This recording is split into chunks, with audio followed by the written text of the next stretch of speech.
He strikes downward, meet his forearm with your own edge of hand. At the same time, punch at tummy or chin jab. Then proceed as usual.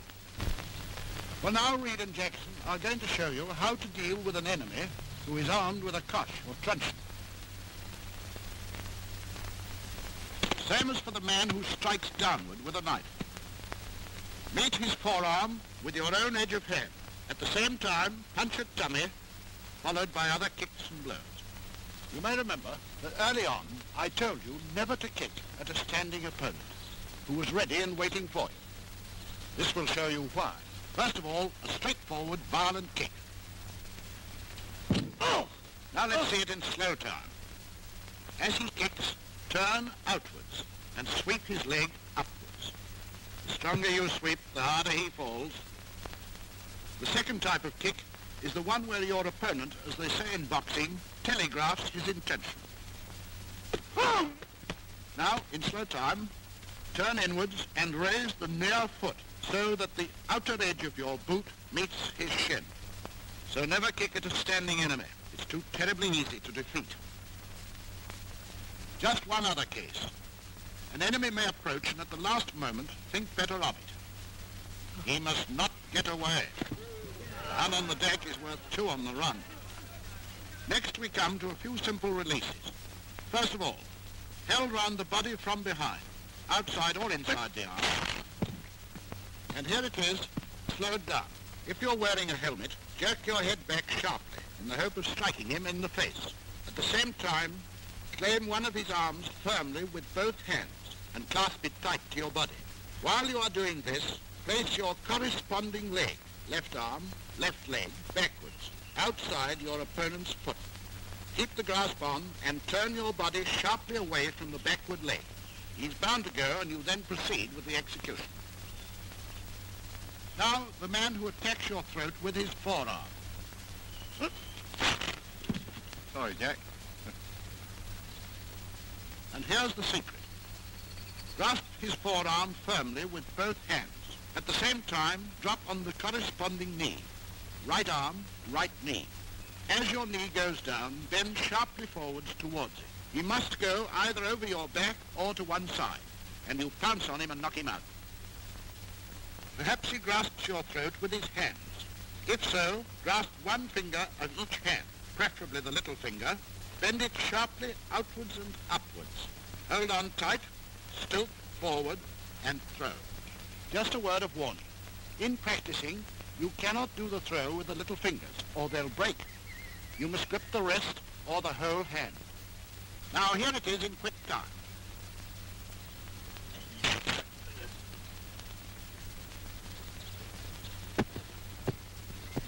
When you've laid the enemy out, if you want to secure him as a prisoner, you should know how to truss him up. Take a piece of thin cord, telephone cable or electric flex, and secure his thumbs together behind his back. Don't put the thumbs together. Secure one thumb first, and then make the other fast to it. Now bend one leg over and place the ankle behind the knee of the other leg. Then bend that leg towards you and secure the ankle firmly and as close as possible to the thumbs. If you have no thin cord or wire and have to use rope or strap, you cannot tie his thumbs together. In that case, you must lash his wrists. Remember, the same rule applies. Make fast to one wrist first and then secure the other to it.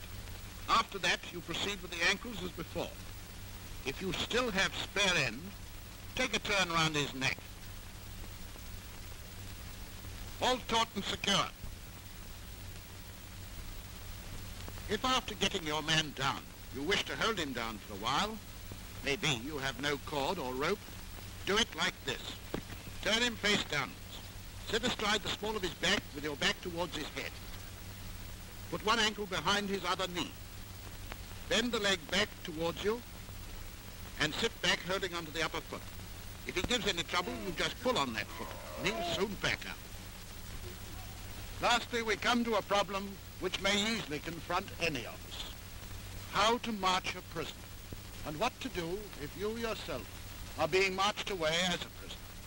In order to avoid any confusion in your minds, we'll take each case separately. Let us start with how to march a prisoner. First of all, if armed with a rifle and bayonet. This is the proper way to do it. Keep the point of your bayonet in line with his back, but never bring it nearer than 2 feet clear.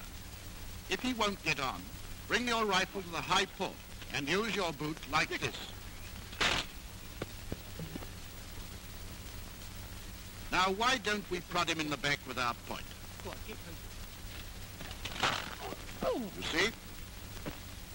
This time you have a pistol. If he won't get on, never poke your pistol into his back. Keep it well away from him. Grab his shoulder with your free hand and urge him on like this. Why don't we stick the pistol in his back? Here's why. If you have a knife, hold it ready for an upward thrust and never prick him in the back to get a move on.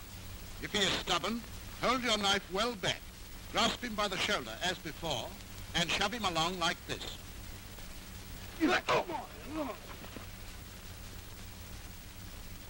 Why don't we prick him on? Here's why. Jackson getting some of his own back now. With the cosh, grab the shoulder as before, and keep the cosh well back, ready for this. If you hold it over his head, this will happen. You will note that in all those cases, the important thing is to keep your weapon ready for immediate use and well clear of the prisoner. Remember that, because now we're going to see what to do if the tables are turned and you are the prisoner. There are 2 things you must do. You must note very carefully in which hand your enemy is holding his weapon. And secondly, you must make him urge you on with it. Sorry, Jack. The moment you feel the bayonet point at your back, swing round. At the same time, beat your nearer arm downwards to parry the rifle outwards. Follow up with edge of hand blows and kicks. Here's what to do if your enemy has a pistol.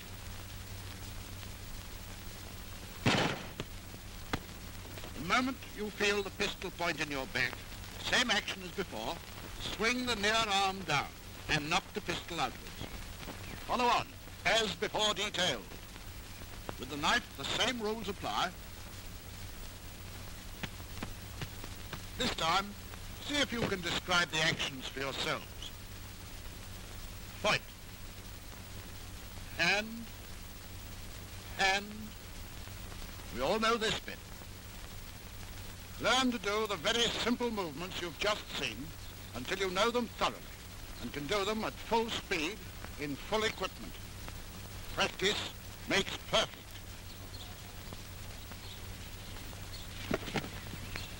Hold the front rank and stick him up, yeah. Up hand, stand by, swing, and chin. Now, kick, kick, kick. That's right, move. Up. The essentials of close combat are speed, determination, and ruthlessness. Go all out. As Shakespeare says, be bloody, bold, and resolute.